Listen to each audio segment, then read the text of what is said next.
This happened yesterday. My mother just let herself into my house. I'm a 36-year-old woman and walked into my bedroom at around 9-10 a.m. without a heads up that she was coming over, nor asking if she could come over or even knocking at the damn patio door that was open for my dog and yelling in that she was there.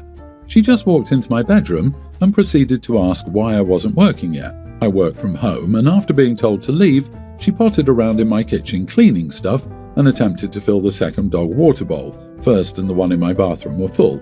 She has essentially OCD, and it drove me nuts when I was a child, but coming into my house to nitpick everything is just unacceptable. I told her to leave multiple times, and after a good 5 minutes plus of that, I told her to get the heck out ASAP. She didn't take kindly to it, but she never took kindly to me establishing boundaries. Her just walking in unannounced has happened around once every other month for the past couple of years, and my anxiety is off a cliff because of this and other personal stuff. I know she wants to help, but I'm going insane over the intrusiveness. I'm having mental health problems, severe depression and anxiety and chronic insomnia, which I've been working on, and now I'm going to have a first app with a psychologist next week. I just want to know if I'm overreacting or underreacting, because this has been my whole life. Overstepping, boundary-pushing parents. Don't even get me started on what happened in Mexico when I was 21, and she overstepped, LOL, severely during our group holiday. She tried to start cleaning my sink because it wasn't up to her standards, and I just couldn't do it anymore. Am I the idiot for asking my keys back from my mother as she just lets herself in with no heads up? Edit, it's the driveway and garage keys, not main house keys, so no idea how to change those locks, LOL, without spending a ton of money. She begrudgingly gave back her keys but told her partner he could keep his set as he respects boundaries. She's a pretty great parent on the whole, but when it comes to boundaries, she sucks. She paid 100 grand towards the house as I could never afford a house on my own. I am single and renting has become obscene. Dad paid for it outright as he's rich and I pay them back yearly. A smallish amount, and yes, I recognise how lucky I am. It's their entitlement that drives me crazy. Dad has a sugar baby in Thailand who barely works. My mom lives well because she was a receptionist for their business, and my dad left overseas when I just left school. Needless to say, I have crap to unpack with the new psych. None of this matters. It's your house and she shouldn't be entering without permission. Not the idiot. Her partner might respect boundaries, but your mother clearly doesn't. So what is stopping her from just taking her partner's keys, for that matter, is what has or will stop her from getting copies made. You need to replace all your locks because your mother has proven she doesn't respect your privacy. It's only a matter of time before she uses those keys. Why on earth do all these people have keys to your home? Do you travel frequently? Or misplace your keys often? This is so weird. We're talking about your mother's partner. Why would he have access to your home at all? And given your mother's astonishingly inappropriate behaviour, it's not reasonable to trust that she will not get his keys. I just can't see any reason at all to take that risk. OP, are you kidding? Change the locks. Call a locksmith and ask them what it would cost to rekey the garage door and gate locks. Keep them locked. Get a doggy door for the patio door. What the heck? You're legally and morally entitled to privacy in your own home. Anyone entering without your express permission is a trespasser. Is she going to crawl through a doggy door? This is a clear case of someone trying to make a crazy person out as normal. She is not. Make her stop or get a restraining order. This is not normal. You're 36, a grown adult. You do not have to ask permission from anybody to live your own life. Stop letting her walk all over you.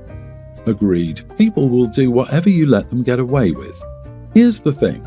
Even if she stops coming to your home without an invitation, you should never give her a key again. You know that, and I think this should be something you work on with your therapist. You are the idiot yourself for not having any boundaries. I, 23 female, am married to Matt, 24 male. Names are changed. We've been happily married for 2 years. Matt's older brother Sam, 26, is very close to my husband. Matt is the only one who has been able to put up with Sam's personality, so they've gotten close. I've tried very hard to be friends with Sam, but he has a lot of anger issues and makes a lot of awful comments about how women should serve men and about how awful black and Hispanic people are to our society. He is also completely inconsiderate of anyone else. He showed up unannounced the day before Thanksgiving to our home expecting me to host for him and his new girlfriend, having no plan as to where they were going to stay. We live in a one-bedroom apartment. So it goes without saying that I have a hard time liking him. The other issue with this story is that Sam's new girlfriend Emma is 18 years old and they've only been dating for a few months. This was my first time meeting Emma. She was incredibly shy. She talked very quietly and only talked if I asked her a direct question. I was already nervous about their age gap, and I became increasingly nervous when I saw how shy she was. I wasn't sure how to deal with the situation, but I figured there wasn't much I could do. Fast forward to a couple of weeks ago when Sam told Matt they talked about getting married and that he was planning to propose. They've only been dating for 5 months. Their family is very non-confrontational, so no one would say anything even if they thought this was wrong. I couldn't stand by and do nothing while Emma was about to make a decision she knew nothing about. So I texted Emma that I wanted her to ask herself the following questions. What do you love about Sam? What does he do that brings you joy? Why do you want to be with him? Do you love him or do you like the idea of being loved? I then expressed that I was concerned about her well-being if she chose to marry him, but it was completely her decision. She needed to be as informed as possible when making such a big decision. I fully expected her not to respond, but she texted back wanting more details on why I was concerned. I won't share all of what I said because it would be too long, but I shared my feelings about Sam, how I've seen him act, and what that might mean if they were to get married. She ended up showing all of these texts to Sam, which is completely her right to do, but Sam told her it was a bunch of lies. Matt, my husband, thinks I shouldn't have sent her those texts and should have minded my own business and not got in the middle of it. My mother-in-law also called my husband to tell him that she was disappointed that I would say those things about Sam. So am I the idiot for sending my brother-in-law's girlfriend a text telling her that I'm concerned for her safety if she marries him? OP, at 21 you married into a family and a man that not only tolerates but refuses to speak out against someone who has a lot of anger issues and makes a lot of awful comments about how women should serve men. Girl, you are Emma. Either your husband agrees with his brother's stance on things or is so weak he doesn't care that he's like this and still subjects you to his presence and is close to him. Gross. Yup, probably this is what OP saw, herself. Sometimes these things aren't clear until you're looking in the mirror. Interestingly, Matt is the only one able to put up with Sam's personality. Frankly, someone as angry and hateful as Sam sounds typically isn't going to have the best relationship with someone who isn't just like them. I doubt they're polar opposites and able to get along so well. Girl, you never put it in writing. You should have asked her out for coffee to get to know her better and felt her out instead of dumping all of that in a text. For all you know, she's just as problematic. You were not the idiot for looking out for Emma, but you must take a long, hard look at your husband. Update: I see now that I shouldn't have texted her and talked with her instead. We live a few hours away and I didn't want her to feel cornered, but I should have found a way to talk with her in person. Also, only my mother-in-law thinks I shouldn't have sent it for the most part. My husband knew that I was sending it but doesn't like that he's involved now. I've talked with a few other in-laws and they agreed with what I said. My female 30 sister, female 18, will marry her husband 22 next weekend. She sent me an invitation to be the bridesmaid back in October, and I said yes before asking her what the rules for the wedding would be. Flash forward to a few weeks before the wedding at my parents' house, and I asked my sister what my children would wear and their roles. She acts shocked and says, "What are you talking about? Your kids won't be at the wedding. Who wants a wedding with kids?" I was extremely upset. She said it this way in front of my children and I was very confused. I wasn't personally told that kids couldn't come, so I just assumed they could. Anyway, there's a bit of an argument and then my sister says, "Why the heck would I invite messy kids to a beautiful wedding? I don't need them there for one day." My kids were still in the room during this and my tween Janet started crying, which led to my young toddler John crying. I told my sister, "For heaven's sake, you could have organised something for my kids or let me know the plan. You're so unprepared for a wedding. You're a kid." She left my parents' house with her fiancé, and then my husband, myself and kids left too. I messaged her a couple of days later simply saying, "Either you let my kids come to the wedding or you send back my bridesmaid dress. I'm sick of your childish behaviour." Am I the idiot? Edit: my sister has always been close with my kids. They play constantly and she comes over at least every week. Her acting that way, speaking to my kids like that, made my kids not want to see her anymore. Janet stayed in her room when my sister came over. They usually talk non-stop. If my sister hadn't acted this way towards my kids, I absolutely would have paid for the childcare for her wedding. But her acting like that with my kids made me decide against it. You all sound like a bunch of messy drama queens. If my sister wants a child-free wedding, guess what? She gets to have a child-free wedding. It's not your decision to make, and child-free weddings are incredibly common. Why wouldn't you ask ahead of time? It's also not her job to organise your childcare on her wedding day. That's an insane thing to ask. But the girl needs to learn how to communicate. She could try not insulting your kids in front of them while saying they weren't invited. But then your ultimatum at the end? Good Lord, you're all idiots. Disagree. A bride should be upfront about her plans for a child-free wedding with sufficient notice. She asks her sister to be a part of the wedding but says nothing. Of course, her sister assumed her children would be there and was understandably upset. It's not a given that weddings are child-free. People shouldn't have to ask either. The bride is at fault here and showing why she's probably not mature at 18 to be getting married. Sure, the sister could have responded differently, but I totally understand due to how she found out. Where are your parents in all this? Why is she getting married at 18? She's obviously not a very mature 18-year-old. Why is she getting married to a 22-year-old? Who let that happen? I'm assuming they dated a bit before getting married, and that's sketchy as heck.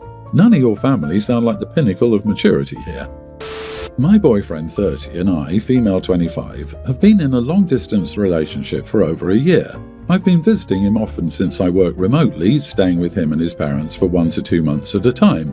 We're planning to close the distance soon, get engaged by September, move in with him and his parents by October, and get married in December or January. This living arrangement would be temporary as he plans to get his own place next year. I felt good about this plan until he recently told me I'd need to pay him $500 a month to help cover rent to his parents. I earn $1,600 a month while he makes around $3,000 to $3,500. He currently pays them $700 a month. This request blindsided me because it never came up in our many conversations about finances and our future. I'd happily pay $500 and more if we were renting our own place, but paying that much to live with him and his parents doesn't sit right with me. He thinks I'm being greedy for feeling uneasy about his request as he pays for most things in our relationship. I pay for my own expenses, basically plane tickets and personal products, and he pays for dates, activities, etc. Living with his parents already feels like a big adjustment. While they're lovely and the house is beautiful, I don't feel at home there. During my visits, I work all day in his room, only leaving to eat or use the bathroom, which is next to his parents' bedroom. I don't have space for my things, so I live out of a suitcase, and I'm careful to clean up after myself every time. He's also said he expects me to cook dinner once or twice a week when I move permanently. Back home, I pay my dad $200 monthly for rent, have a bathroom, and feel completely comfortable around my family. Moving abroad is already a huge change. Leaving that comfort behind is hard enough. Paying $500 on top of that feels overwhelming, especially when it's not even my own space. I'm open to contributing less, but $500 feels like too much for what I'm currently making. Am I the idiot if I refuse to pay him that amount? Edit, the amount was not set by his parents. It was his decision that he would give them $1,000 a month for the two of us. It seems unfair that he asks me for $500 so he can also pay $500 when we don't make the same. He makes twice my salary. OP, you wouldn't be paying $500 for a one-bedroom apartment. You'd be paying $500 to rent half of a room. If you're moving in, he should make space for your things. I'd say that even if you weren't paying anything. The split is also unfair. This all seems fishy to me. I'd hold off on making such a big change. He also found a way to lower his rent by $200 a month. He's making her pay to lower his rent by $200 a month when she makes half as much. That's if he gives his parents $1,000 once she moves in. More likely he'll take her money and keep their rent the same. Now he'll only have to pay $200 per month while she pays $500. It's suspicious that he hasn't told his parents yet and just decided this on his own without talking to you or them about it. Makes me wonder if he wants you to pay rent through him and not directly to his parents. I wouldn't trust this situation at all. Fair enough, but I would never consider moving in with a man who hasn't lived on his own. I believe his expectations for her to cook are tied together with the fact that he's used to getting his meals prepared for him. He probably doesn't do his own laundry or cleaning either. Men who live with their parents, mothers, are used to having things done for them. The space thing is obviously an issue as well, as is the fact that he's planning to buy a house that will be in his name only. I would not do any of this. Girl, this guy isn't it. I, 27 female, married my best friend, 28 male, about a month ago. One of my good friends is a wedding planner and I used her company to coordinate. She was a guest at the wedding but had 3 other people from her company work with my husband and me. They were amazing. The whole wedding went perfectly. Not a single complaint about the job the company did. One of the assistants was this guy who looked to be about my age. I didn't give it much thought. This past weekend, I hung out with my friend Clara, 25 female. This is the first time we've seen each other since my wedding. Clara told me a funny story about my wedding. She said a few days after my wedding that she received an Instagram follow and message from someone she didn't know. The gist of the message was that it was from the assistant coordinator at my wedding. He pretty much said that he was working and couldn't say anything, but he noticed her at the wedding and thought she was beautiful and he wanted to ask her on a date. She asked how he found her and he proudly said he noticed her. He looked up the seating chart of the table where she was seated for dinner and looked up every girl at the table until he found her. She said she wasn't comfortable with that and blocked him. She told me it was funny in hindsight, but at the time she was a little uncomfortable. Clara emphasized to me that she didn't think it was a big deal. Would I be an idiot if I told my wedding planner friend about what happened? She will most likely report him to the head of the company and maybe he will or maybe he won't be fired. I don't know if I'm being vindictive or not. It doesn't sit right that we paid a guy to do a job and he ended up stalking and DMing my friend. Jesus, take the wheel. No, not the idiot. In fact, you will 100% be the idiot if you don't tell her, because this creep is probably laying her and her company open to all kinds of damage both legally and in terms of their reputation. It absolutely doesn't matter whether Clara thinks it's a big deal or not. The next woman might not be, so, no, it's totally okay that men creep on me, don't mind that at all, lol. And there will be a next woman and one after that and so forth. Agreed, and a lot of people would have an issue with a stranger using his company to find your private, personal information. Dude could have walked up and asked at the end of the wedding to be less creepy, but decided to illegally get a woman's information instead. My dude, this is the same as if you had a landscaper follow your friend's car from your house after hanging out while he trimmed the verge. He, at the very least, needs to be told this isn't acceptable to do. Who knows if the company has already had other problems with him? If this is the first, they may just give him a reprimand, but if not the first, it's good info for them to have.